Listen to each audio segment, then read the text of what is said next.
ხარვეზები მოქალაქეების დაკავების პროცესში სასამართლოს და პროკურატურის დაუსაბუთებელი გადაწყვეტილებები და არაკვალიფიციური თანამშრომლები. ეს ის პრობლემებია, რომლებიც ფონდ ღია საზოგადოებას საქართველოს კვლევებმა გამოავლინა. ორი ანგარიში 2013-დან 2016 წლამდე პერიოდს ეხება, თუმცა არასამთავრობო სექტორში ამბობენ, რომ პრობლემები დღემდე გადაუჭრელია. მესამე სექტორში რეკომენდაციები შეიმუშავეს და შენიშვნების ადრესატებს გააცნეს.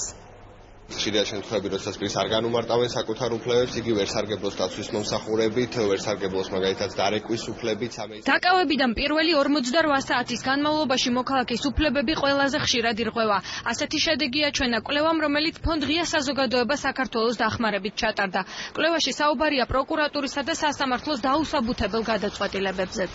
არაკვალიფიციურობაც სამწუხაროდ არის ერთ-ერთი ფაქტორი ორივე მხრიდან, როგორც დაცვის, ასევე ბრალდების მხრიდან, როგორც წესი, სასამართლოს და პროკურატურის მიერ მიღებული გადაწყვეტილებების ხშირ შემთხვევაში პრაქტიკა აჩვენებს, რომ არ არის სათანადოდ დასაბუთებული პროცესის სხვადასხვა ეტაპზე. ანგარიში 2013-2016 წლებს მოიცავს, თუმცა არასამთავრობო სექტორის წარმომადგენლები ამბობენ, რომ გამოკვეთილი პრობლემები დღესაც აქტუალურია. საკანონმდებლო ცვლილებების გარდა ისინი სასამართლო პრაქტიკის შეცვლის აუცილებლობაზეც საუბრობენ.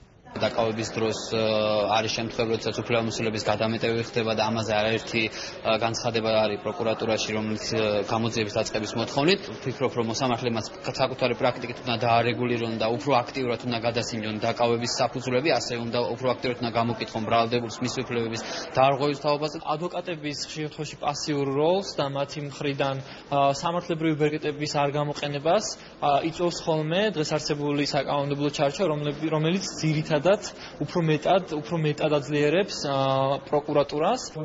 რეკომენდაციებს შენიშვნების ადრესატებიც ისმენდნენ. პროკურატურის წარმომადგენელი ფიქრობს, რომ მოსმენილი ხარვეზების დიდი ნაწილი უწყებაში უკვე აღმოფხვრილია. იუსტიციის უმაღლესი საბჭოს წევრი კი არ გამორიცხავს, რომ დღის წესრიგში მოსამართლეთა დატრენინგების საკითხი დადგეს. ნებისმიერ შემთხვევაში, როდესაც ასეთი ტიპის კვლევები ტარდება, მე ვფიქრობ, რომ უნდა დაეხმაროს საერთოდ მართლმსაჯულების სისტემას, რომ გაუმჯობესდეს ვითარება. ალბათ მოგვიწევს ჯალობა იმაზე, რომ თავშოთ ხო არ არის საჭირო დამატებითი ტრენინგები აღნიშნულ საკითხებთან დაკავშირებით, რომელიც არის დასმული. გადატრენინგდა პროკურორთა დიდი ჯგუფები დაკავებისა და პატიმრების სტანდარტებში, სასამართლომ აწია თავისი სტანდარტები. შესაბამისად, რეკომენდაციები, რაზეც იყო საუბარი კვლევაზე, შეიძლება ითქვას, რომ დიდი ნაწილი უკვე გათვალისწინებული და მიღწეული. უმრავლესობაში ამბობენ, რომ პარლამენტი როგორც პროკურატურის, ისე სასამართლოს დამოუკიდებლობისთვის უკეთესი მექანიზმების შესამუშავებლად მუდმივად მუშაობს.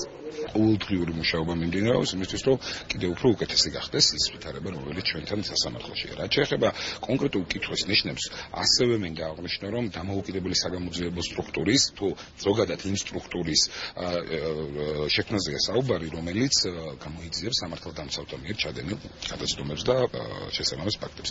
ეხლა მით ის მსჯელობა ამაზე ეს სტრუქტურა სად უნდა იყოს? კვლევის ავტორები რეკომენდაციებს ყველა შესაბამის უწყებას წერილობით გაუგზავნიან.